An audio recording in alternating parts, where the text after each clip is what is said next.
Oh, hey, good morning, good afternoon, everybody, depending on which part of this country that you're in. You're watching Rebel Roundup. I am your Tuesday host, Sheila Gunn Reid, and I'm joined by my Tuesday co-host, my real-life best friend from Regina, Saskatchewan, Lise Merle.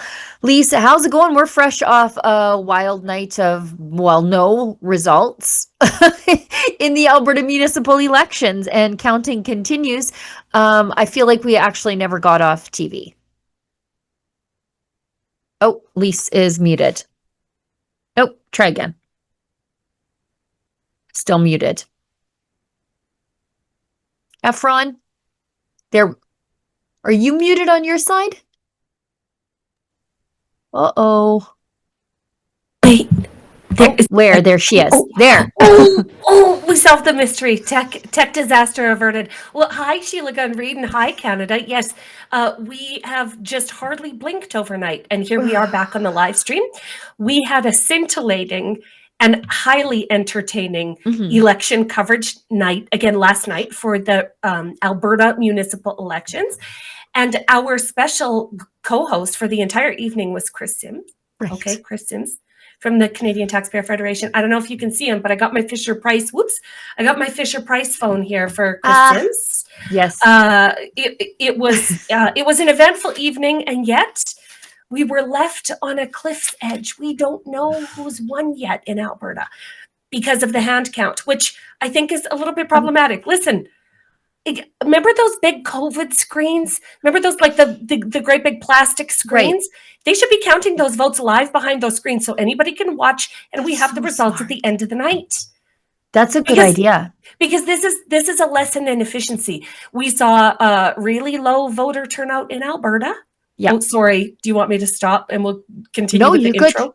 Okay. No, you're great. Go ahead. So we saw really low voter turnout on the municipal side last night in Alberta, and that reflects the public's distrust for the entire system, right? Yeah. Like the public is saying, okay, it doesn't matter what we say, our municipal governments are going to be woke DEI, doing, spending our money on all the crazy things that they do, and it doesn't matter what we say. If we want to develop public trust in elections in Canada, we have to have responses quicker than this. Okay. Right. Quicker than this. Right. Yes. And the provincial government, I'll give some context. The provincial government banned electronic voting tabulators in municipal elections last year, citing transparency and reliability concerns. But instead of sort of staffing up and dealing with it, some cities did okay. And we'll get to that, but other cities did not do okay. And it makes you wonder what happened, because it really is a tale of two cities, Edmonton versus Calgary. Yes. Calgary was able to get their votes counted, relatively fast, all things considered. But Edmonton, no. And Medicine Hat, they sort of gave up late last night, and then they started again this morning. We'll get to that. I'll tell everybody how they can get involved. Give us some feedback, ask us some questions. If you're watching us on Rumble, thank you for that. They're a great free speech platform. If you want to get involved, you can leave a Rumble rant. That's your paid chat. And if it's over the $5 US cutoff, it's obligatory. We're reading it on air, although we normally read the ones that fall underneath that. Same rules apply over on YouTube. Their paid chat is called a super chat, but they also have an additional way for you to help us. So if you're watching the recorded version of the live stream, you can leave a super thanks, which is their paid comment. I think I have to adjust either my camera or my chair because my hair keeps getting larger, and I am approaching the top of the frame. So I'll see what I can. There, I think that's, nope, now I'm too low. Maybe that's better. So that's what happened. We're waiting for some of the results to come in. I think there's good news, there's bad news, and there's good news in Calgary. Edmonton's just all bad. Ralph Klein remains right. A beautiful city with too many socialists and mosquitoes. That holds true. Nothing really has changed in Edmonton. You're getting Sohi 2.0 with Andrew Knack. who seems to be sort of running away with it. It was sort of everybody except Raheem Jaffer has been around the block a long time, voted for all the problems that you see facing Edmonton right now. And Andrew Knack is going to be the continuation of it, backed by the unions and the bureaucracy. So best of luck to you, capital city. Now, Calgary is a little different, because while Calgary jettisoned Gondek after one term, which is not really all that heard of in recent history. It's unusual. It's unusual. Very unusual. You get in there and you're in there for life, just about until you just say, I'm done with being the mayor. They love voting for their incumbent in Calgary. So, but Gondek was intensely unpopular. Taxi, spendy, wokey, crazy, climate emergency. Nobody liked it. And Calgary is not the place that it used to be. It's unsafe. It's woke. It's weird. It hardly seems like the cowboy city. Right. So voters voted to get rid of her. And I was up early doing a little bit of analysis on this. And I'll just go through what I wrote in this morning, because I thought, how do I dig through the good and the bad of what happened in Calgary? Mm-hmm. Edmonton is just a write-off. If it falls into the North Saskatchewan and pops up in Winnipeg. Oops. Yeah. But so Jeremy Farkas is ostensibly the new mayor in Calgary. Okay. His victory comes after a campaign that baffled his former supporters. And there's a side quest in all of this with Communities First, which is the new conservative party, municipal party in Calgary. So Jeremy Farkas used to be one of two really lone conservatives at the time, with Sean Chu many years ago on Calgary City Council.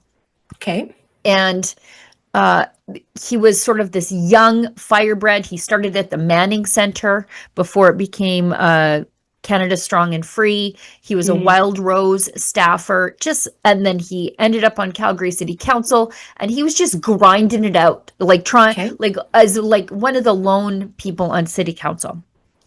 But then I think it's difficult to be principled, and it's hard not to be liked. And then he got in there. He lost last time. I think he was trying to run for council. Anyways, he lost. He reevaluated and decided, I'm woke. But a lot of people fondly remember him as this young, bright, upstart conservative, and we love those, right? So. Former city councillor Jeremy Farkas returned to City Hall, but not quite as the conservative firebrand many once knew. In a tight race, Farkas captured 91,065 votes, narrowly edging out the Communities First, so Reid conservative candidate Sonia Sharp, who finished with 90,480. It's so close, you guys, like 500 votes in a city of, 1.5 million or whatever. Incumbent Jyoti Gondek, she's gone. Who cares? The results posted Sunday night by Elections Calgary show a clear alignment, however, of the city's political map and the emergence of a new populist conservative force that has already reshaped the council chambers. Farkas' victory comes after a campaign that baffled his former supporters. He was once known as the lone, and I'll say one of two, fiscal hawks standing up to tax and waste woke council. Farkas reinvented himself as a progressive bridge builder, even floating policies straight out of the left's handbook. Juno has been great on this. We talked about it last night. In an AMA that he did on Reddit, he talked about hate tracking of hateful people. And when the left says that, they mean like us. Culturally competent training for city staff. He voiced opposition to Alberta's efforts to ban child gender transitions. He even defended Gondek's record on reconciliation and backed equity roadmaps in something that sounds a lot more like DEI memos than municipal priorities. He doesn't support parents' rights. He doesn't like the idea of using the notwithstanding clause to protect them from legal challenges. He actually says it should be up to municipalities what the parents' rights are. That's not how rights work. For conservatives who were paying attention and who once rallied behind him, it was a stunning reversal. But a lot of people didn't realize what he flip-flopped on. And so they're Right. like, we remember Jeremy Farkas. He really fought hard at City Hall. He's our alternative to Gondik, and that's how he won. But also there was a vote split on the right, which Right. our friend over at Juno Kean Bexley is sure mad about, because Jeff Davidson was the other conservative. Yes. He didn't run under Communities First, and he took about 20,000 votes. So the good news is Calgary's actually, the city council is more conservative than ever, with Communities Yes. First bringing a whole bunch of candidates. Like a whole bunch of city councilors were elected. Sonia Sharp very nearly took the mayor's chair by about 500 or 600 votes. Jeff Davidson was the kingmaker or queen slayer, as it would turn out, made a lot of people mad today. We've got a lot of new enemies, Jeff Davidson does. And as I wrote, change is afoot. So in Ward 7, these are the Community First candidates. Ward 7, Terry Wong. Ward 10, Andre Chabot. Ward 11, Rob Ward. Ward 13, Dan McLean. He absolutely smoked everything. Ward 8 is Cornelia Wiebe, but she narrowly missed. So she was a sort of new but up and coming. Okay. So this is very good for the conservative movement in Calgary. All they needed was something like an umbrella to get underneath. And another conservative voice that we know is conservative on council, but he didn't run under the Communities First banner. He ran as an independent conservative, is Landon Johnston, the HVAC business owner who launched last year's recall petition against Mayor Gondik. He's elected to Ward 14. So, and he was able to get 69,000 signatures on that petition to recall. So, anyway, this is good. While you have, I think, a progressive mayor, he's got his work cut out for him at council, because there's a strong conservative opposition in Calgary now. I feel like Calgary is realigning itself in the right direction. And if there wasn't a vote split on the right, you would have a conservative mayor right now. So that's good news. Yep, that's excellent news for Calgary. And, even though Mayor Farkas may have one time considered himself a conservative, or at least a fiscal conservative, conservatism means more than just being a fiscal or economic conservative. It means being conservative in the values, in the places that you're not spending taxpayer money. Right. It's the way it's a belief system that's all encompassing. So it's great to note that Calgary now has, well, four councilors who can really push some of these issues. So that's great. Five if you count Landon Johnson. So right. Oh yes, there you go. So they have a coalition. There's a conservative coalition at the city of Calgary as of today, and that's great news for the people of Calgary. And this tells me something that I've been talking about for a very long time. You do need municipal parties. Everyone's like, "Oh, what do you do municipal parties for?" I want to be able to look and say, okay, Communities First is the concern for if you don't have time to figure out who's who in the zoo, and you don't have time to dig down on each candidate. You want to say, okay, I know the Conservative Party municipally is Communities First. I'm going to check. Yep. Here's the policies that they all agree on. All of them believe this, and then you can get into their individual. And it worked. Well, there you go. Incredible. Yeah. Incredible. Let this be a lesson for municipal politicians. Right. I mean, I would have been happy if they just said, look, we're the United Conservative Municipal Party. That would have been even better, but maybe they didn't want that. Maybe, they're trying to appeal to, I don't know, progressive conservatives and other sorts of conservative, whatever. But I'm very pleased that this added level of transparency at the municipal voting level benefited conservatives, because I always thought it would. Yeah. And then, I'm sorry to say that in Medicine Hat, Drew Barnes, who was the Wild Rose MLA for the region, and then the United Conservative Party MLA for the region, and then an independent conservative MLA for the region, he didn't win the mayor's chair in Medicine Hat, but boy, he sure took a bite out of Lindsay Clark. You see, was very close now, and they Yes. might not have their complete numbers until Friday. But I Okay. should tell you that she won in 2021 with like 66% of the vote. Huh. And he halved that in his first Right. try. From what I understand, that council is just chaotic and like a mayhem. Everyone's tired of the here, dysfunction. Medicine Hat has major insane municipal issues right now. There's a bunch of sort of independent journalists that are reporting on this frequently from Medicine Hat, from inside council chambers, outside, all over. Everybody in Medicine Hat is like, why is this so broken? And so it's a messy place. It needs to we need to drain the swamp in Medicine Hat. And so looks like they're still in it. Yeah. They're still in it, but that is a strong showing.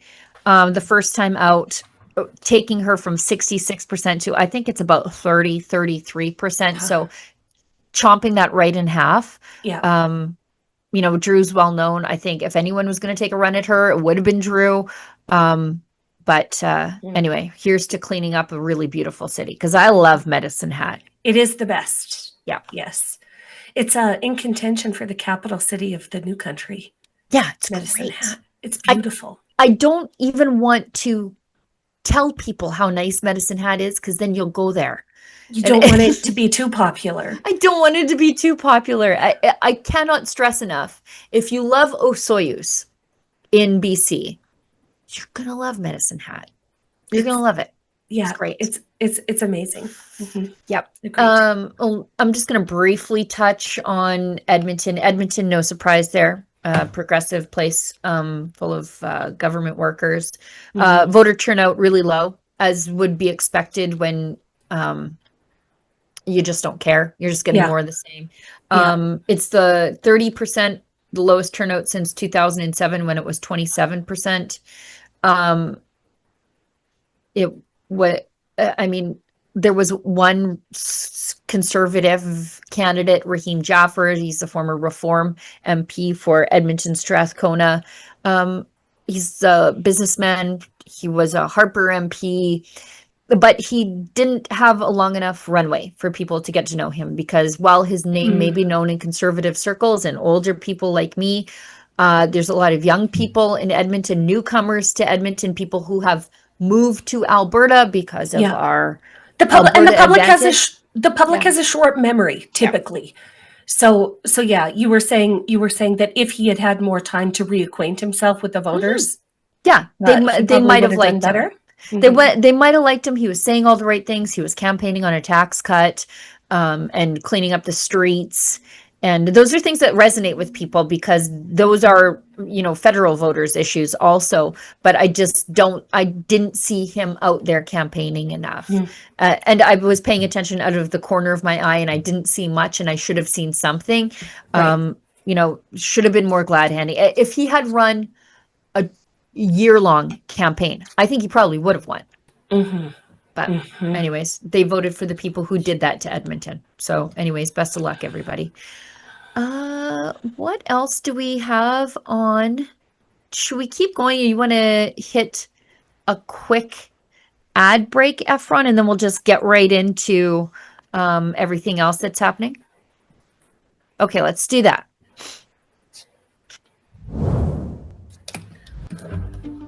Don't settle for being on the rate of last resort if you don't have to be. Check your most recent electricity bill. If it says the words rate of last resort on it, then there are likely better options available for you. In fact, you could save hundreds of dollars per year by switching plans. Check your bill, then go to ucahelps.ca to explore your options. You will likely find a better rate and could have hundreds more in your pocket by the end of the year. A message from the Government of Alberta. Do you agree with me? It is time to make Canada great again. And that is why we at Rebel News have teamed up with MCGA Hats to introduce, the fashion sensation of 2025. Oh, and by the way, these beautiful hats They are made in Canada. We don't rely on cheap imports coming over from China. So what are you waiting for, folks? Show your pride. This is the perfect thing for a patriot to wear, or maybe there's a patriot in your life that you would like to gift such a hat. Please go to mcgahats.ca. That's mcgahats.ca. Don't be shy about it. Wear this cap. Let everybody know you want to make Canada great again. Gun bans make great distractions. Trudeau may be gone, but Carney has picked up his same We rhetoric. will quickly, and I mean quickly, reinvigorate the buyback of Hunters, collectors, competitors, and defenders of tradition are still being targeted, while criminals run wild under Liberal policy. But we are fighting back. Join us, Canada's National Firearms Association, in defense of freedom.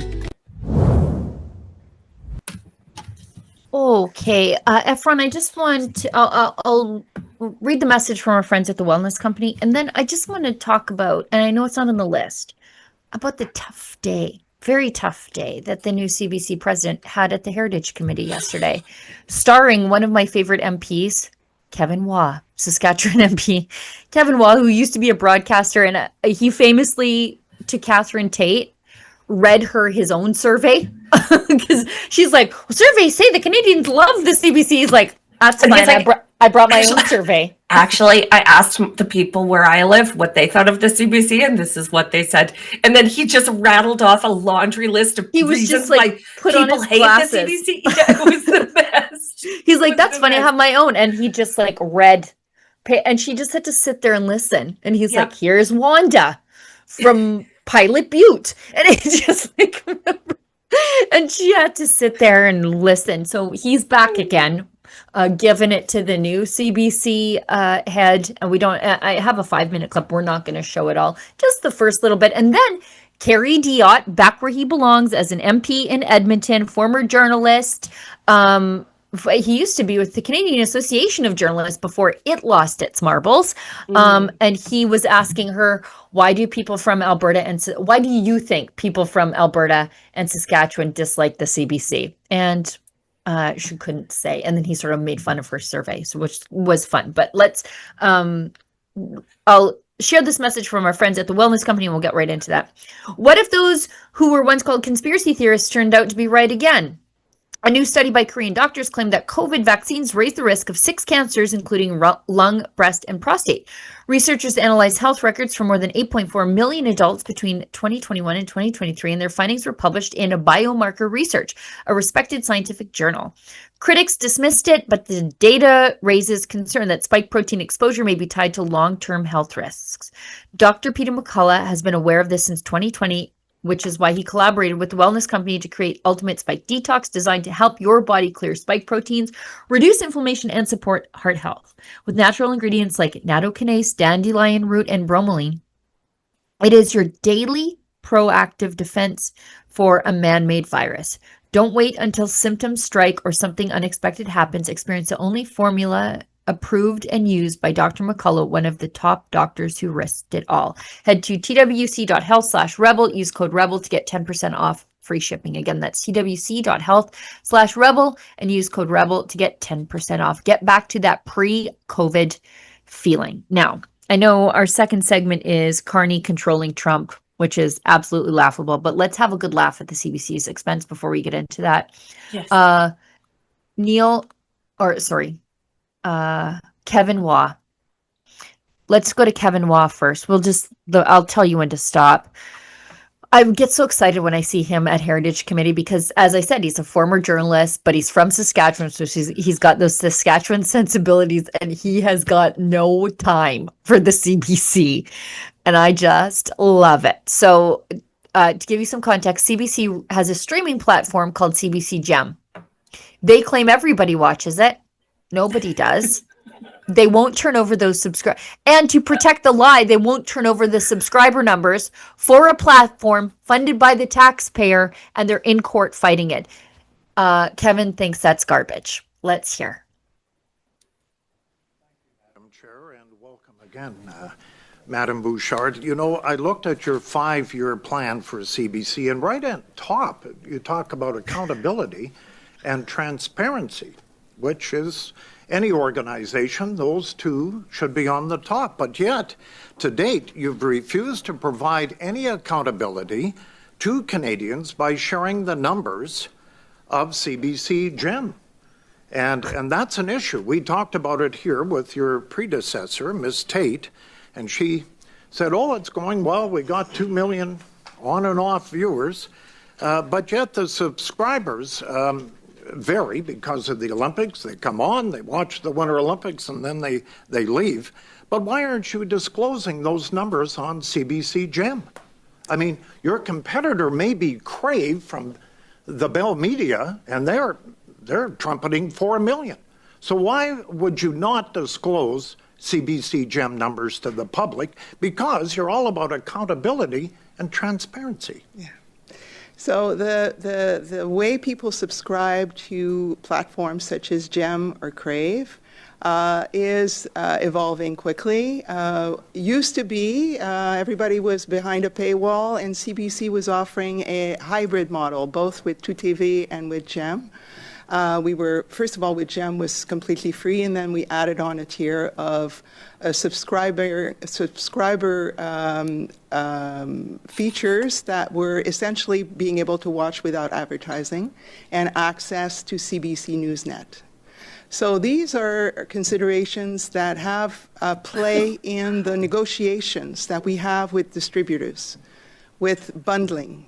And these are issues that are discussed under confidentiality when we are negotiating. Now, the fact of the matter is, this is CRTC, which is the body that governs all of the communication, telecommunication, and the platforms, considers this type of information specifically and treats it as confidential. So we have a situation where we've got the Information Commissioner who came to a conclusion, and we've got the CRTC that considers that to be confidential. So we really have a conflict of interpretation. Hiding it. Are you embarrassed about the numbers of CBC GEM? No. Then why don't you come out and just say, here's the numbers that we got? I mean, you started this in 2019, CBC GEM. Mm-hmm. Now you have a 5-year mandate that you released last week. Give us some numbers. Well, I can give you a number, which is 5,300,000, and that's the number of people who've created an account. That's not necessary. No, not necessarily. But that number, the number of people who are paying, is a number we keep confidential for competitive reasons. Yeah, I understand. And it is validated by the CRTC. So we're asking the court to simply reconcile these two interpretations that are contradictory. That's what So how much money have you put into GEM in the last 5 years? Do you know that? I don't have that number. Could you bring that number forward? I mean, we had Ms. Tate here glowingly talking about GEM and how it's doing, and we'd like to know how much money you've put into GEM. You have a 5-year commitment here that you released last week. So, I just looked at, you want more children, more newcomers, more youth. You want to get non-users getting involved, and you want dissatisfied users coming on board. Well, how are you going to do that when you're not really accountable and transparency with your numbers? Oh, Mr. Waugh, I think, Madam Chair, I think our accounts are public. There's lots of transparency around how CBC receives and manages public funds and our commercial revenue as well. More transparency than most. Now, specifically on GEM, I'd just like to point out that there's the platform in terms of technology, and then there's the content. Yep. Now, the content is multi-use, right? It finds its way on various platforms, to use that term. It can be linear TV, it can be on GEM, it can be on third-party platforms. So it's difficult to circumscribe what you're asking, because, Could you do your best for the committee? Bring up some numbers in the next couple of weeks while we're asking. The number I can talk to eventually, because I don't have that right now, is how much we've invested in technology. Yeah, the But, number in terms of invested. content, that would be impossible to determine because of the multi-use of Then the just content. give us the And number is- that you've invested into GEM. That would really help, I think. It would help because it's one of your growing platforms. As you mentioned, radio, TV's dying. So could you bring those numbers forward? I wouldn't say radio is dying. Oh, come on. In fact, I think we're that's very- good. still very successful. I think that's good, but you can see what we're dealing with here. She says we can't divulge those numbers because they would hurt our competitive nature with Crave. And I'm like, what are you talking about competitive nature with Crave? You are taxpayer funded. You owe us those numbers. Right. What are we paying for? If it's people who given CBC their email, those aren't subscribers. You don't get to claim those in the 5 million. Right. And what you saw there was just a left-wing masterclass in splitting hairs. So Kevin Waugh says, right, how many people are actively participating on your app right now? Paying, or paying for your app right now? And she's like, well, it's just such a complicated question because if you could say, and she starts splitting hairs. Well, on one side, we have the app and the technology, and then on the other side, we have all of the content, and it depends on if they're subscribing through bundles. So if they're watching Fox News on a TV or Fox News on their phone, like, how would you ever distill all these numbers? It's just so complicated. And he's like, ma'am, just the facts. Like, I don't care about the drill down numbers that you're talking about, the ones that you use to justify your importance. If nobody is on your app, then why? And then why are we paying any money for it? P.S. How much money have we spent on it? And she's like, oh, well, that again, that's hard to tell. So complicated. It's all just so complicated. I love Kevin Waugh. Like, I love Kevin. him. Kevin He's Waugh got no is time the for real, BS. he's the real CBC gem. Okay, he is the real CBC gem. And so we'll see if she comes back to him with any deliverables in these next couple weeks. And but what an obfuscating fool that woman is. Look at the claim she's making. CBC Gem is growing. It's a successful platform for us. So then Kevin Waugh says, okay, show us the subscriber numbers. We don't want to know who they are. We don't care about their email address. Show us how it's growing because you are using this to justify the money Canadians are giving the CBC. Look at what we're doing with CBC Gem. And then they're like, oh, it's a secret. Believe us. And if you have 2 viewers and you add 1 more, that's a really big jump in percentage. You've just increased your viewership by 30%. But if you have such a low viewership that even the addition of a marginal amount of people is going to be huge, well, then like, why are we doing this, CBC? But then we all know why we're doing this, right? CBC, you gotta spend those boku bucks somewhere, right? Right. And it ain't working on the prairies, as Carrie Diot, Edmonton Conservative MP, back where he rightfully belongs. He lost his seat in the last election, not the most recent one, but before, thanks to a vote split with the PPC. But he's back where he belongs. And he points out to this lady, Marie-Philippe Bouchard, hi, the surveys you are doing on Westerners show that Westerners don't trust you. Do you know why that is? And she's like, well, we never got that far with the survey. So anyways, just watch this. Kerry's great. He's right where he belongs on the Heritage Committee. This is particular to Alberta. I believe you've had surveys that indicate that Albertans they're not your biggest fans. Well, again, paradox because, radio is very successful, but Alberta and Saskatchewan are areas where we need to invest. No, don't. People in Saskatchewan and Alberta don't trust the CBC or feel that they're not balanced. Well, I wouldn't say people in general don't trust because that's not what the evidence or the surveys reveal. That the level of trust is not as high as we would like, but it is still majority of people who trust CBC. Could you extrapolate a little bit the level of trust? So what don't they trust? What is that? Well, survey tell you? The survey doesn't tell me exactly why their sentiment is what it is. They answer the question. Not a very good survey, then. I'm sorry? Not a very good survey. Aren't you trying to gauge trust and balance? Is premier, as a journalist, of course, a longtime journalist, that's the premier thing that you want to achieve, right? Oh, you get a sense of that when you are in the field with the people, and that's when you are boots on the ground reporting that what's going on in the community, what are the preoccupations. I think that's how you enhance the sense of inclusion and the sense of trust. Okay, I think that's a little vague, but as far as balance goes, I'm wondering if you would agree to table the last 5 Conservative voices that were on CBC News over the last 2 weeks. You were asked that previously, and we'd like to have it before the committee, provided no later than October 30th. Is that fair? I'm assuming that's possible. Good luck. Good luck digging those people up. Who are you going to trot out? Carrie Tonight? Or Corey Tonight? Is that it? Yes. That's your CBC Conservative? I wouldn't be surprised if they don't put Andrew Coyne on the list of their CBC Conservatives. Listen, we need more Andrew Coyne in Alberta and Saskatchewan. He'll convince them. Meanwhile, in Alberta and Saskatchewan, Sheila Gunn-Reid, there was no better evidence of the way people feel about the CBC than outside the Pierre Poilievre rally in Saskatoon, Saskatchewan. Yep. There was thousands of people in attendance.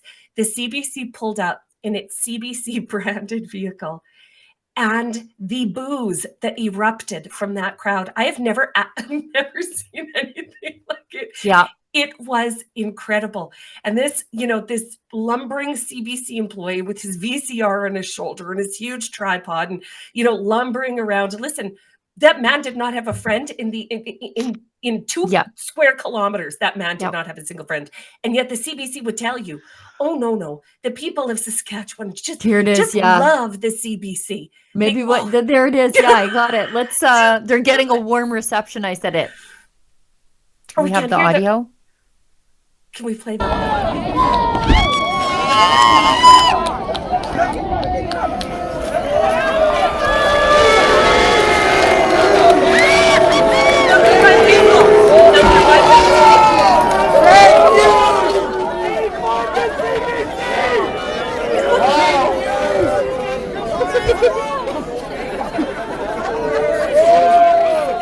Saskatchewan doesn't like the CBC, Chad. They don't like the CBC over here.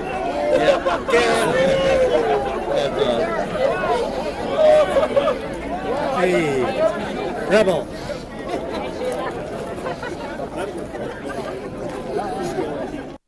It's the best. But I should note, they were not scared of physical harm, right? Because you could just hear the screaming. They weren't scared of physical harm. They knew they weren't going to be hurt. So they obviously didn't leave. They got out of their vehicle. They did their job. It's not like what happens to us when we go into an unfriendly crowd. No. And to be fair, it wasn't the guy that they were yelling at. It was the CBC logo, the institution of the institution that they were screaming at. So anytime you hear, Marie-Philippe Bouchard or whatever her name is, saying, oh, no, the CBC is beloved in Saskatchewan and Alberta. Just think of this video. Okay, no, They are not. They're actually despised. Earlier in that clip, like Carrie Dion is asking, like, why, what's the problem with the CBC in some markets? And she said, well, we're just not investing enough there. And it's like, no, we don't want you to spend any more money trying to brainwash us. Please stop that. We don't want you. Don't put any more money into Edmonton. Thank you very much. Carrie Diot, we see the marble towers that your CBC employees get to work in. We see all of their branded vehicles. We see how much time they take off from the air. We see the stories you tell. We see the new Canadians you bring on to tell us the news in a language that's so heavily accented, you can hardly understand it. This is what we know of you, CBC. So we're just done with you on the prairies. We're in the new country. We will not be funding the media. Yes. No. I'm not even letting them swim across the moat. No, they don't get. We're declining. We're declining their visa. Right. Yes. Yeah. Efron puts, and again, this is not on the list of things to talk about. I feel like that's okay. Efron puts 2 videos just from the House of Commons now. Let's start with Stephen McKinnon. So MP MP Stephen McKinnon says he's deeply concerned that the opposition parties are rejecting the budget. Now, as you know, the budget is a confidence vote, and that means the government could fall. I'm not sure. I think at the last minute, the NDP, who don't have a leader, will go along with the Liberals because they can't run a campaign right now. Right. But he says the Liberals have, and Stephen McKinnon's a Liberal MP, he says the Liberals have a mandate and a plan, but if it fails to pass, they'll reluctantly prepare for an election. Once again, the NDP are holding the reins. So let's listen to this. 2 weeks from the budget. I think that what I'm seeing in Parliament worries me. The Bloc Québécois, who, without having even read the budget, eliminate the possibility that they will support it, and the Conservatives making just ludicrous demands with respect to the budget. It sounds like you're worried about maybe Canada going to another election. Is that a realistic possibility Canadians should expect? We have a minority government, but we believe we have a mandate. And when I see opposition parties not ruling out the possibility of voting for the budget, that's starting to worry me, but I think it's them that are misreading the mood of Canadians. If an election is necessary, we would obviously, reluctantly, because we don't think Canadians want an election, but election there will be.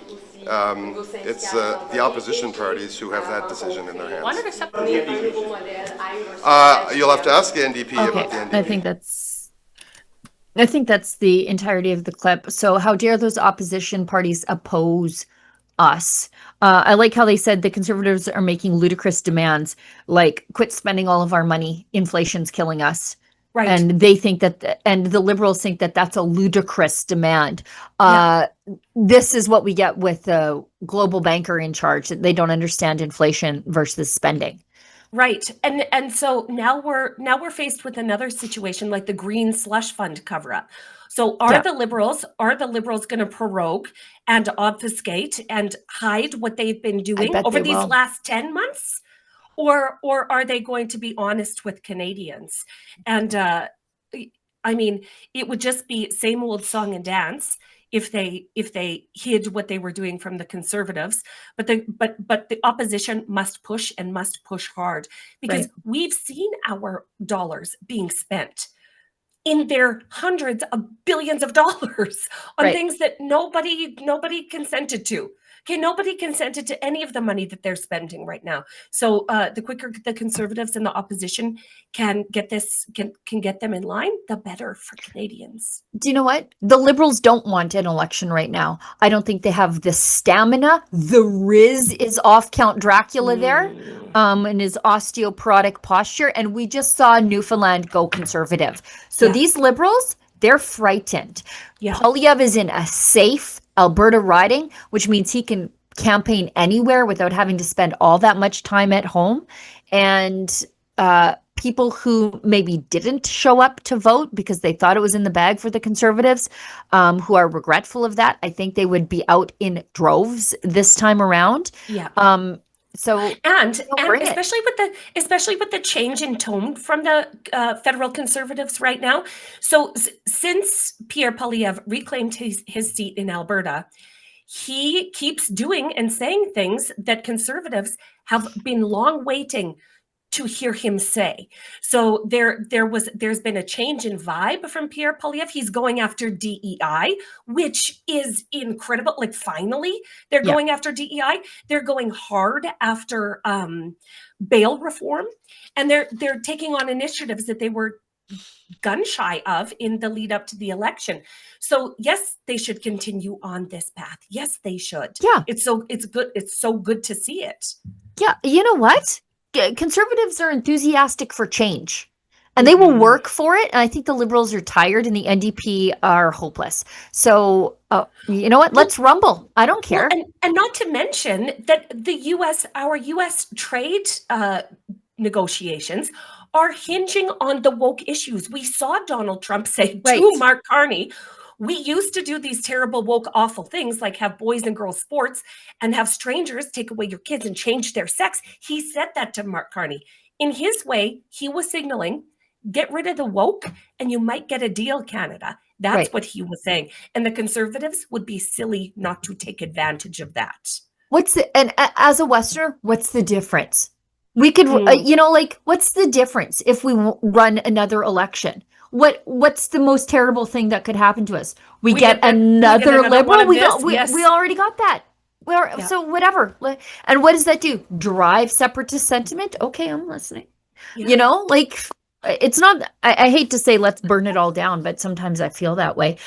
We've got another clip. The leaderless NDP are vowing to force an election if they don't approve of the federal budget in 2 weeks. Watch what's going to happen.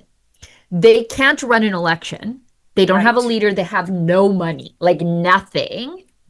So they will either approve of the budget just miraculously, or the Liberals are going to throw them a big expensive bone right in the middle of it. But these guys will be bought off because they have nothing, including no principles. So let's watch. We're not afraid of an election. I don't think Canadians want one right now. I think we face some pretty serious threats from south of the border. Our economy is performing very poorly. I just saw inflation numbers come out today, 2.4%. Housing up 4% and groceries up 4%. These are on top of already stratospheric, unaffordable prices that Canadians are struggling with across this country. We have a jobs crisis. GM's closing a plant, Stellantis is closing a plant, Imperial Oil's laying off workers across this country. So there's serious issues, I think, facing our Parliament. I would like to get to work in Parliament to find solutions with my colleagues in the NDP. That's what I'm focused on right now. If Mr. Carney provides a budget that no party can support, we'll go take our fight to the Canadian people, and we'll bring New Democrat solutions to people if that's what's necessary. We're not Hold on for a second. Did that have strong Thomas Mulcair vibes? He doesn't, I probably disagree with this guy on 99% of everything that comes out of his mouth, but he is right on the problems in the economy. His solution and my solution would be vastly different, but he doesn't seem like a crazy person with no grasp of the issues like Jagmeet Singh. This is Don Davies. And I'm sort of surprised listening. I was just about to say, how many times did we have to listen to Jagmeet Singh saying, we will hold this government to account. We will not let them get away with this. We will fight tooth and nail. Us, what did he call them? The NDP, the worker bees. We're just going to continue working. We're just going to continue, doing the important things we do as New Democrats. And then nothing would happen, and they would just let the Liberals coast. And he was riding out his pension run. This is distinctly different messaging from the NDP. Completely. Yes. And as a Conservative, I always wish the federal NDP well, because you need to split that vote on the progressive side, and they need to seem less crazy. They need to get the crazy in check over there so that Liberals, the more socialist, fancy Liberals, like the champagne socialist Liberals, have a reason to migrate over there. Right. Okay. Fair enough. Yeah. Fair enough. It's Thomas Mulcair was Stephen Harper's best friend in Parliament. Well, we'll see what he does. Yeah. We'll see what he does. Quebec has already said we're not going to support it. Conservatives naturally will oppose it. So let's keep an eye on those federal NDP. Let's hit the other things in the headline so that nobody sends me emails. Carney says that he is controlling Trump. It was jokey, but I can imagine that this is not going to go over well with Trump, because he doesn't like to be Trump's got a good sense of humor for sure. He's funny. This is the best timeline. But I don't think he's going to take kindly to weak and feeble Mark Carney saying that he's controlling him, even in a joking way. No. We have to focus on what we can control. We can't control, I can't control Donald Trump, I got to tell you. Actually, I can't let him think I'm controlling him is maybe a better way to do it. You never know. You never know what's going to come next. But he did upgrade me to president, so I'm okay with that. I'm all right with that. Got a ring. Don't tell the Governor General, don't tell King Charles, but I'm going to keep that going. He's so, ugh. Just such a beta. Such a beta. I can't control Donald Trump, or can't let him think that he's controlling me. You know exactly who's controlling you, Mark. You know exactly who the big dog is in this fight, and it ain't you. Right. And in the meantime, Dominic LeBlanc talks about the US-Canada trade negotiations, and wouldn't you know it, it's not going as jocular as Mark Carney says it is, because there's no deal for Canada coming anytime soon. There's no deadline, so there's no end in sight. But anyways, he still believes that Carney, who has made zero progress, is the best man for the job. Well, I guess you would have to say that because he's your boss. Ezra, you're the best also. Surprised to see this morning the report that we're possibly going to finalize a deal in the next few days. We're making progress. I'm in constant discussions on the weekend, again yesterday, with my American counterparts. We're making progress. We're into a level of detail that we hadn't seen previously, but we still have work to do, and my objective is to continue to do that work until we get to the deal, but we haven't set a deadline of a particular date in the next week or two. We'll just continue to do the work to get the right deal. Surprised to see this morning. So there's no deal, there's no deadline, but we're just going to keep working. So nothing. Right. He's virtue signaling here. He's virtue signaling that everybody is working very hard and it's all very busy and all very complicated, but there still isn't anything to show for it. And it's because the Liberals prioritize that virtue signaling over economic results. And let's face it, every day that we don't have an agreement with the United States is another day that the federal Liberals can build trade relationships with the EU, with their buddies in the EU, with their buddies at Davos, with their buddies, in the green slush fund circles, with Asia, with, you know what I mean? Like every day that we don't have the Americans on board, a trade deal is a day that they can do shady deals under the radar with all of their other potential customers that they're trying to expand markets to. Yeah. Right. And, I wouldn't even be against trade deals with these other places if they were actually beneficial trade deals. For example, at any point, we could have sold these people LNG, liquefied natural gas. We could have sold that to Europe to offset Gazprom and their stranglehold on Europe. We could have sold that same liquefied natural gas to Japan, who came and knocked in 3 times. Yeah, to Germany, to Europe. Yep.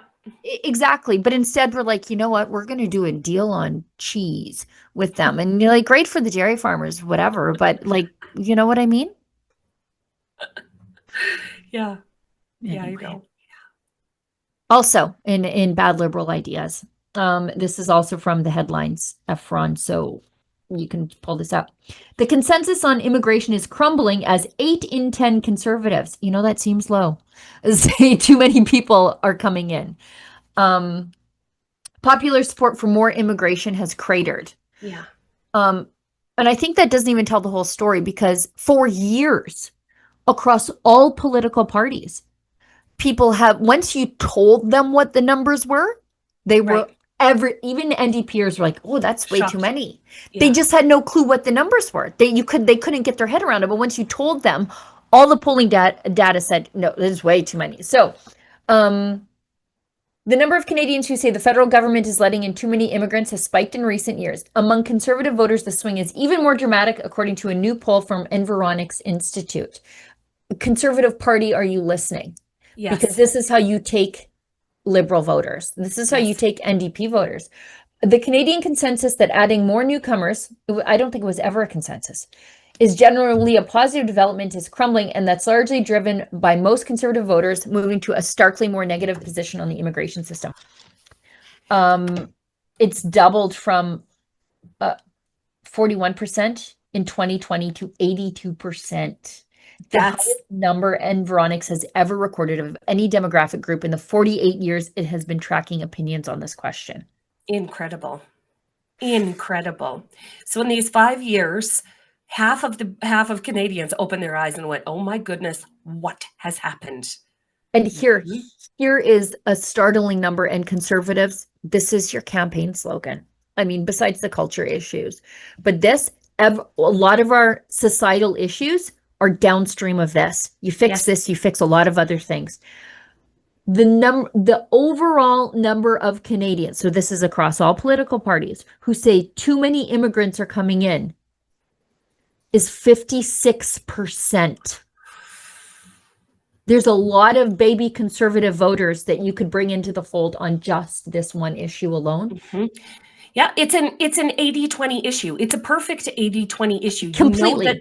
You know that the great majority of your potential members are going to be of this opinion. Same as crazy gender stuff. Do you know that crazy gender stuff is also 80-20, also a great bet for the Conservatives? But running on a platform that acknowledges this and talking about this is very, very important for the Conservatives right now. Yeah, and this isn't just a one-of poll. So a recent survey from Nanos found 3/4 of Canadian respondents now support reducing the number of new immigrants. 3/4 of everybody. Again, across political This is an easy divisions. win. This is an easy win. While the government and the Liberals, advertise internationally to bring people to Canada to access our free healthcare, the Conservatives could just be driving the other direction, saying, we know that our public institutions have been overstretched. We know that the quality of life of everyday normal Canadians have been impacted. Here's what we plan to do to sort of right the ship as it pertains to immigration. Should be doing that all day, every day. Yeah, and explaining how it links to healthcare wait times, how it links to housing prices, how it links to inflation, how it links shortcomings in every public service. We've seen schools, everything. We've seen the value that we get from public services absolutely plummet over the last 5 years. Everybody has noticed that as a Canadian citizen, your access to services have been severely limited by all of the new arrivals in Canada. To bring that up right now is really important. Yeah. Is really important. I want to just briefly touch on this thing that I saw from Dane Lloyd. Dane Lloyd is doing a great job at SECU. That's the Public Safety Committee. He raised Alexa's story about the Antifa cell operating within the DND. He raised that at committee, and of course, Gary Anandasangri is like, I don't know what you're talking about. No, why would you know anything about public safety? Like, you're just the minister and stuff, but whatever. But Dane Lloyd, this morning, he tweeted out this about the Canadian Anti-Hate Network. So the Liberals give 200,000. So when those people are called, that it feels like it's organized, these attacks on Conservatives where they completely come along and destroy your reputation. It is organized, and it's bought and paid for with your own money. Your reputation is being destroyed. Liberals gave 200,000 tax dollars to a discredited organization to help with creating an ethical framework for research on far-right organizing in Canada. Now, we know that the political violence in this country is, of course, coming from the political left, but this stuff then ends up in Department of Defense reports where they're like, we need to deal with ideologically motivated violent extremists. And then they're like, let's focus on the Proud Boys. Like the men's drinking club. Exactly. Like, the RCMP reads reports like this and says, this is why we must keep an eye on the chicken farm and trad wives. Right, exactly. This is how this happens. Well, this is how you get an RCMP spokeswoman saying, we've got to worry about people with traditional values. Yes. They could be extremists. Can we just put that back up on the screen? This is where it comes from. The government funds these people. Sorry, they fund the partisan research. Yeah. That they need to censor Conservatives, and then they wrap it up in a big old bow that says ethics. Well, we're just being ethical because we're just researching all of this. We're just finding out more information. No, this is how this all gets funded. Right. This is a solution in search of a problem. Right. right? Like that's what it is. The solution is label your enemies violent extremists akin to Nazis. We need to fund somebody with independent research who's ideologically aligned with us, who will do that, who will say those things. And here it is in action. So this is the same organization that falsely claimed an anti-Semitic flyer circulated at convoy protests. It absolutely did not. I think actually that they were linked to that flyer. Why do taxpayers need to pay $200,000 to teach left-wing hacks how to be ethical? Excellent. Dane, this is excellent. Thank you for calling it exactly what it is and not parsing your words.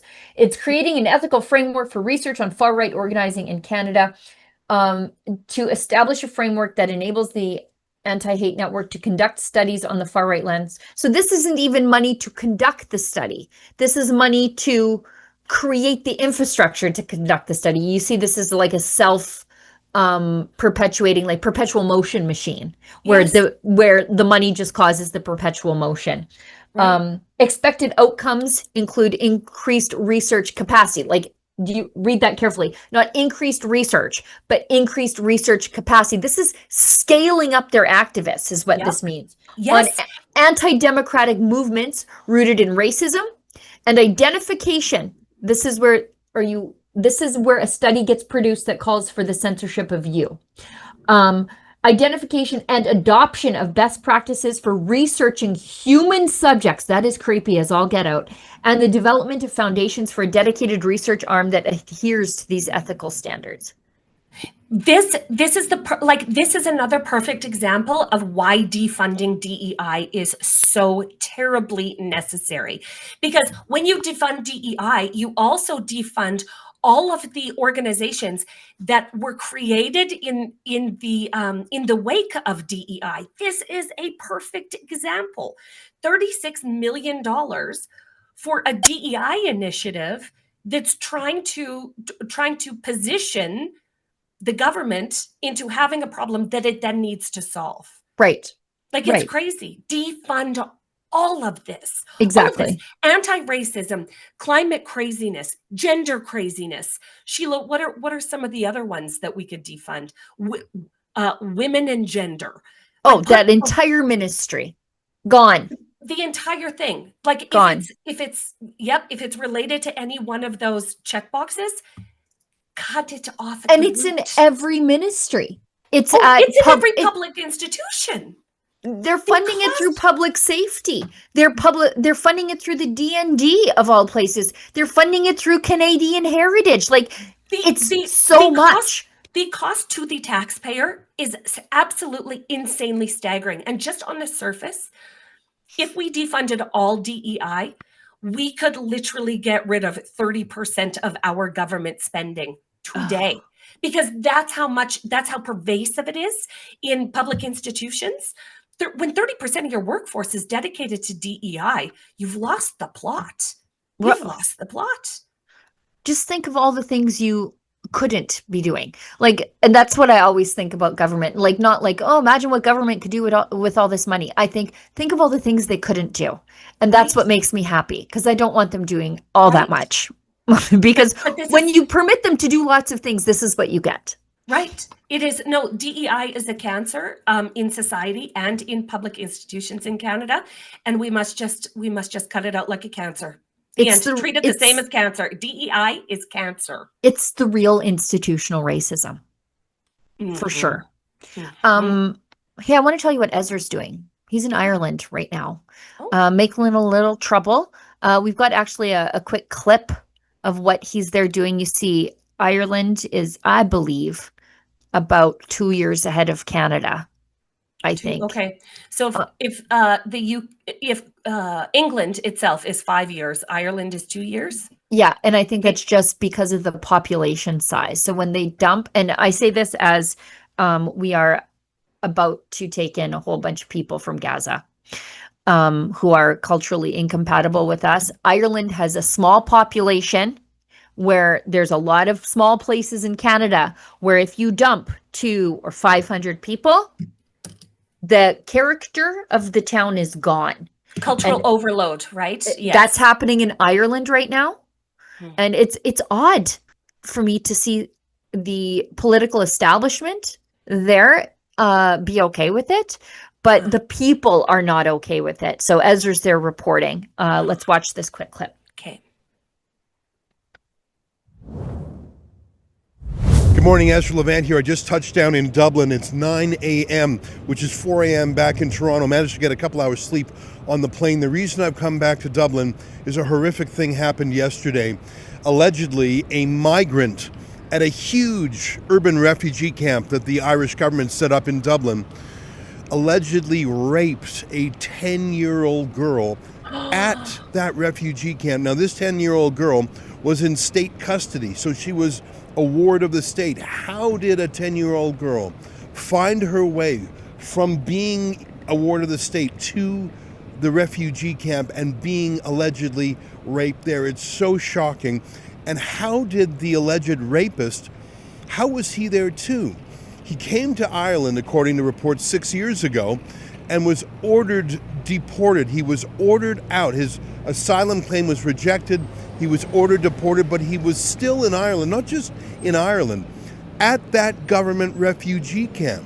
Like, the Irish government itself didn't even take its own deportation orders seriously. Now, I landed, and there's a lot of newspapers in Ireland that they've probably got, 5 or 10 of their own newspapers, which is quite a bit for a country of just 5 million. Only the Irish Daily Mirror covered this story, and they covered it big on the front page. Child raped at asylum hotel. Girl 10 in care of Tusla, that's what they call their child and family services, allegedly attacked by foreign national. Gardaí, that's what they call their police probe at IPAS Center, that's what they call their refugee camps. A lot of terminology there, but we're going to go to that IPAS Center. I don't want to use that term because it's designed to obscure. That is an urban refugee camp. The government of Ireland bought the largest hotel in the country. Think about it. It's massive. And they have stacked it and filled it to the brim with 2,000 refugees. But it's not like it's on an island. Like, there's an island that used to be a prison island called Spike Island that at least would contain people. This is in the heart of Dublin, not in the downtown, but it's in the city of Dublin. These men are not fenced in. They're not treated like prisoners. They wander around. In fact, locals have been documenting a crime wave because of this refugee camp. Normally it's just harassment and trespass, public drunkenness and threats, minor assaults. The crime rate in this IPAS Center, this refugee camp, is 30 times as high as the normal Irish crime rate. It's shocking that it has proceeded, but there is a unanimity in the political class in Ireland to support massive open borders immigration. And the parties collude with each other to keep out any critics. For example, Conor McGregor, the mixed martial arts fighter, he wanted to run for president, and part of his theme was to stop open immigration. Well, there's very complex rules for running for president here, and they basically locked hands and said, no one from outside our groupthink is allowed. All the political parties in their parliament here support mass open immigration. All of their media, I mean, I'm shocked that the Irish Daily Mirror even put this in the newspapers. I should tell you, no other media did. And I saw one story online that said indecent act committed in Dublin. Well, that is accurate, but it obscures more than it reveals. They didn't say it was against a 10-year-old girl, and they certainly didn't say it was at the refugee camp. It's shocking what's going on in this country, and it's happening so quickly. We have come over from Canada because we love Ireland. We've gotten to know it a little bit over the last year. This is, I think, our 6th visit here to study the Irish people waking up and saying, we want to keep Ireland Irish. There's no other place to go. I mean, I suppose there are Irish around the world. There's millions of Irish in America and Canada, but this is their home. And I think that Ireland should be for the Irish, just like France should be for the French and Italy for the Italians. And it's shocking to me to see a country known for its rebel spirit, known for kicking the British out, just open the floodgates to anyone, including men who rape their own children. We're going to be going to the City West area today to talk to locals, and there is a mass protest planned for 7:30 p.m. Ireland time. That's 2:30 p.m. in Toronto, New York, the East Coast of North America. So we will be on the scene, talking to people, covering it, because I fear that the regime media, the mainstream media, will either ignore it, as 90% of the newspapers did today, or say what they usually say, basically calling any Irish mothers who are worried about rape, basically calling them racist. We're going to give the other side of the story. We're going to talk to real Irish people, and we're going to stand up for this poor little girl. If you want to follow our reports, you can do so on a special website we've set up called migrantreports.com. As you may know, Rebel News covers this mass immigration crisis around the world. We cover it in the UK, in France, in the Netherlands. Really, it's across the West. And we'll have our reports there at migrantreports.com. Lincoln and I came over from Canada last night. We bought the cheapest fare we could find. It was still sort of expensive on last minute's notice, but if you can help us out to chip in to crowdfund our expenses, that's the difference between us and the state broadcaster RTE. They live off the avails of the government, which is why they never criticize the government. All right, we're going to make our way to City West. Keep in touch with us at migrantreports.com. We're 2 years away from this. That is a stunning report and a story that we should all keep an eye on, just as a global community of news watchers, because what's happening in Ireland is atrocious. Conor McGregor said that this level of mass migration into Ireland is changing the fabric of the country. And I think with this story, where we hear of a 10-year-old girl being assaulted by a migrant, like in a series of spectacular failures that had to have been in place for that to have even happened. This mass migration, this level of mass migration is not just changing the fabric of our countries, it is destroying the fabric of our countries, because in no way is this acceptable, or should this be tolerated. I really hope that this is taken seriously in Ireland, because it is such a serious matter. This is the rape of Britain at the very beginning. This is your initial alarm, Ireland, that this is what happens in your country.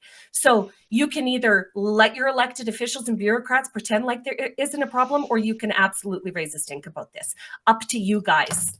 Yeah, and there's no real political opposition to this. So the current government, they fancy themselves to be center right, but that's like European center right. It's not like Alberta center right. So, they're all about fraternity and highfalutin fancy. Pro-liberty, but also climate action, and make sure you don't say mean things about people. The governing party, I think, is pronounced, it's spelled definitely not the way it's pronounced, Fianna Fáil, I believe. I don't speak any form of Irish, so we need a translator. I think that's right.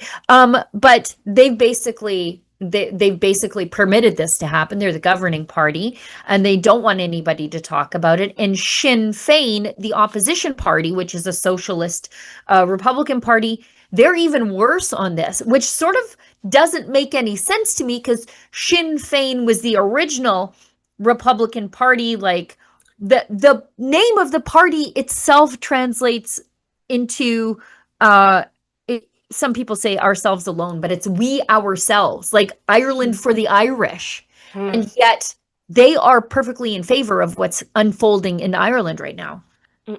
Don't let it happen. Don't let it happen. And there's a reason why they put them in urban centers. I mean, just absolute saturation, so that you can't get a handle on it. And you can't. Well, they're doing this in small towns too, where the locals are burning down the migrant centers in the small towns, because just wild. They would rather do that than have it come to their community and have their daughters at risk. Oh, Ireland. Oh, Ireland. Mm-hmm. You want to do chats and then the cringe, or cringe and then the chats? Chats and then the cringe. Okay.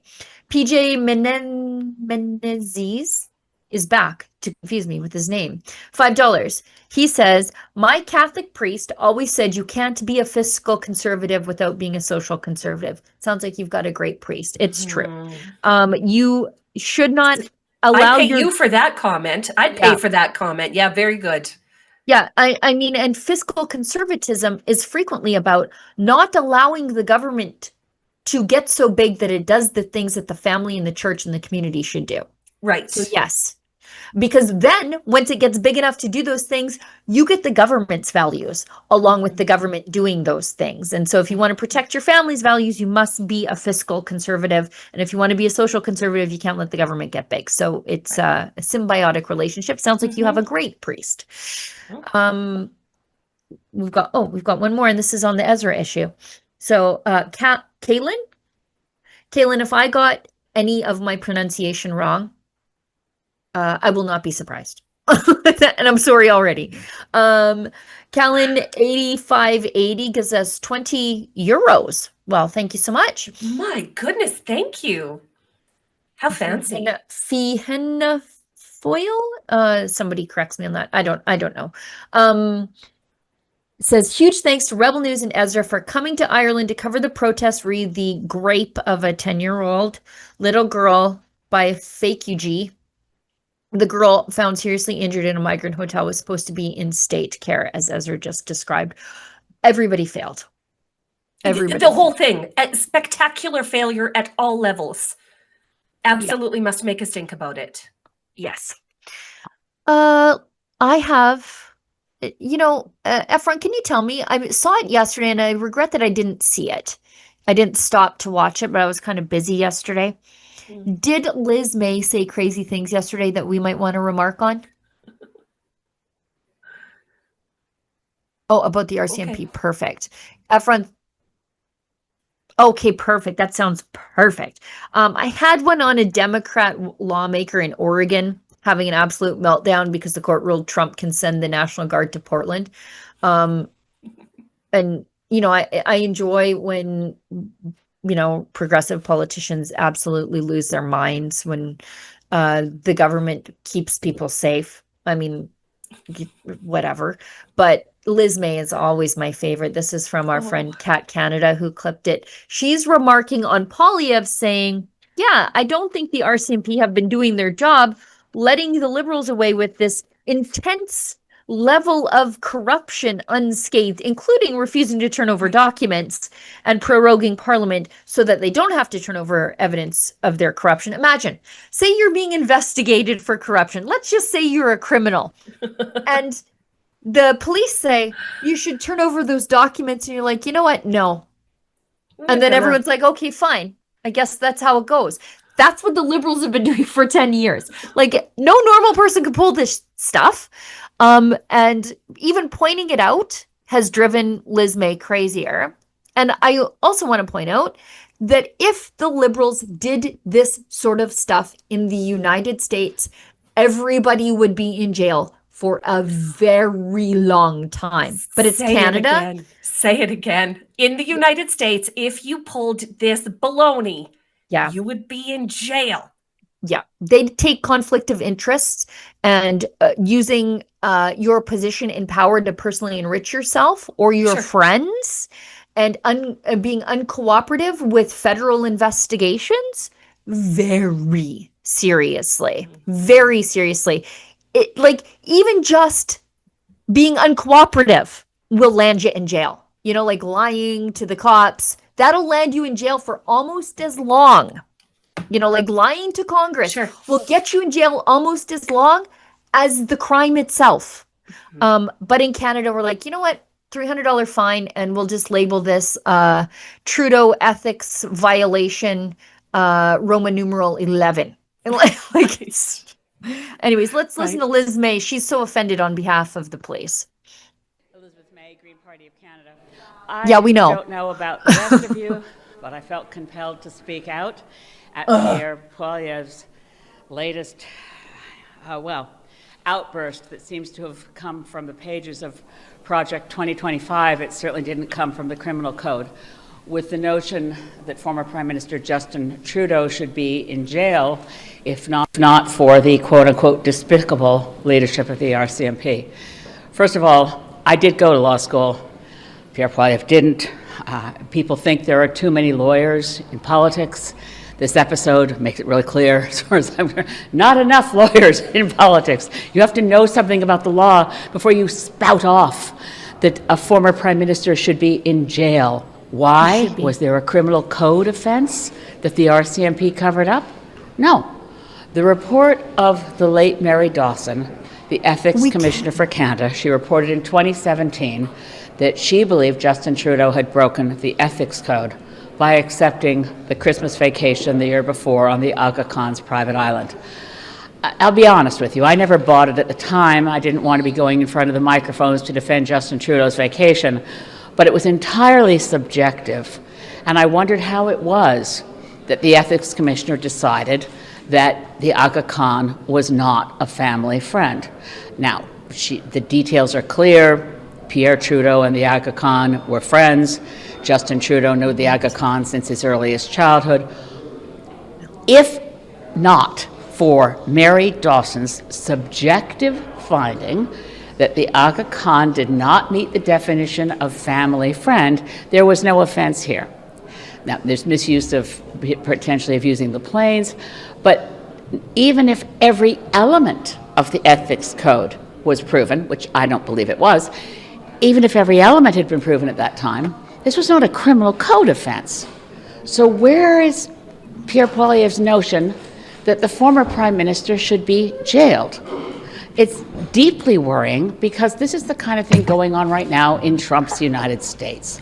Political enemies can become then persecuted through law enforcement, and you end up having former colleagues, friends, associates of Donald Trump. Once they're no longer friends, they should be in jail. I don't like that kind of language in Canadian politics. I don't like it coming from anyone. But I do think for the Canadian public, it needs to be clear when somebody is evading the law and when they're not. So again, in the instance of the SNC-Lavalin affair and the improper pressure brought on our former and quite noble former Minister of Justice and Attorney General, the Honourable Jody Wilson-Raybould, I still think that the RCMP should have pursued its investigation into what really took place there. But we actually don't know whether Justin Trudeau applied the pressure or not. We only know that the former clerk of the Privy Council office, Michael Warnick, did.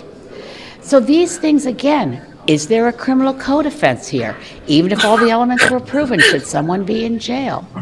And what does it advance Canadian society to refer to the RCMP leadership as, quote unquote, despicable? So I think Pierre Poilievre should reconsider his language, withdraw those words, and apologize. Elizabeth May. Okay, so she's holding these two thoughts at the same time. Justin Trudeau was never charged criminally, therefore he couldn't have done anything criminal. And also, the RCMP didn't investigate, and that has nothing to do with him not being charged criminally. Like, she's like a mental frying pan with two peas rolling around in the frying pan, and never the two peas shall meet. Those are her brain cells. Those things, it just never ever occurs to her that what she's saying is, right, the RCMP and our intelligence services are responding to the demands of the political classes. This is what we're saying. Like politics should never, ever, ever drive enforcement of the law or investigation of wrongdoing by the politicians. And yet that's exactly what we have here. Oh, Elizabeth May, have another, espresso martini. Why don't you? Just chugging off the NyQuil. And again, NyQuil martini. She's having a NyQuil martini. That's how she explained away her performance at the National Press dinner or whatever, where she played Welcome Back Kotter on her BlackBerry into the microphone She had to get dragged off the stage by a friend. Yeah. It wasn't a friend. It was more of a frenemy, but it was even the embarrassment was just too much. And then she said, well, I had a long flight and I was on the NyQuil. I've done some NyQuil. I've felt some unpleasant illness before. I've even had some long flights and not slept in 30 hours doing stories, like flying to the UK, being on the ground for 6 hours, flying right back. I've never decided I needed to celebrate a war criminal in public. But if that's what NyQuil does to her, she better stay off it. But just to point out, like she says, oh, that's what Trump's doing in the United States, turning the apparatus on his political enemies. No, that's what the Democrats did to Trump for 4 years. Right. That's what they did to him for 4 years. Right. And I'm not crazy when I say in a normal country, Justin Trudeau would be in jail for this because Democrat mayor, former mayor, Eric Adams, he was, federal prosecutors say that he engaged in a long-running, well, they call it a long-running conspiracy, but all he did was accept luxury travel and gifts from foreign business people and at least one Turkish government official.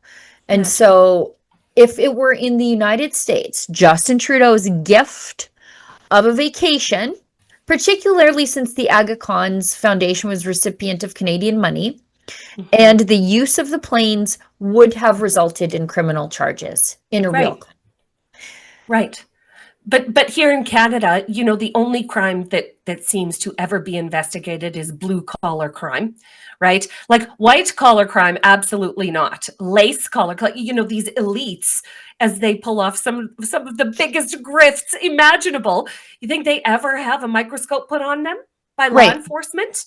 Absolutely not. And Liz May saying, you know, like the RCMP didn't investigate. Yeah, we know. Like that's the problem. That's the whole point, Elizabeth May. That's the whole point, is that, especially with the Green Slush Fund, where there are ties linked back to liberal insiders, liberal appointees. Again, if this were the United States, you would be up on corruption charges and you would be serving 20 years.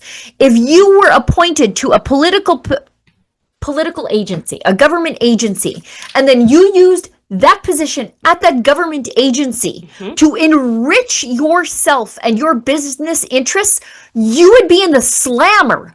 In Canada, you get to go before a committee and say, I left the room, and then they voted to give me money, and then I came back and I voted to give them money. And can't you see? It's all very arm's length, no harm, no foul. And now that there's a spotlight put on us, what we've decided to do as a team is investigate ourselves. No, they didn't even do that. They were just like, you know what? Everything's fine. Believe us. You don't need to see the records. Right. So they investigated what they did. They found no wrongdoing, and they just continued on like normal because there is nobody overseeing them. There is nobody keeping an eye on this, and there should be. And it just law enforcement organizations in Canada that seem to have lost their way. Perhaps when we have a real government in charge, they make some serious changes to the ethics laws in this country where they rise to the level of actual corruption, because that's what it is. Right. Instead of a $300 slap on the wrist and a promise to never do it again, and then you do it again. And then you do it again, and then you do it again. Like the Green Slush Fund stuff is just an absolute abomination.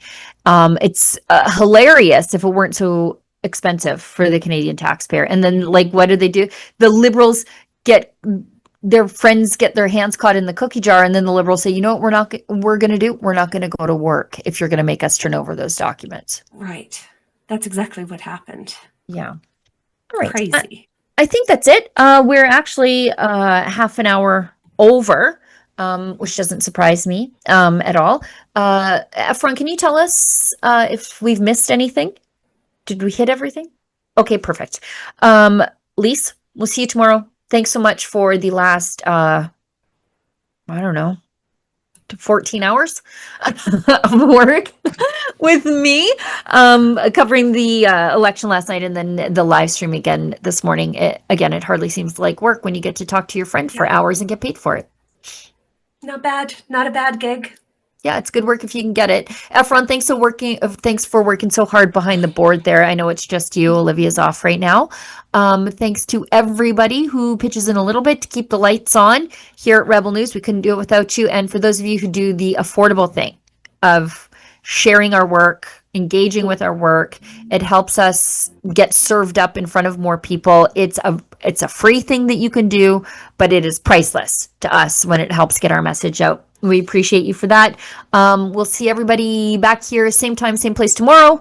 Different people, though, not different Lisa and I, but tomorrow's the Buffalo panel on Western Wednesdays. So we're going to be talking about Western issues with two interesting Western-based commenters. So I can't wait to see who those people are because I have absolutely no clue. Thank you. We'll see everybody back here tomorrow. And as we've been saying, if you find us offensive, maybe don't find us at all.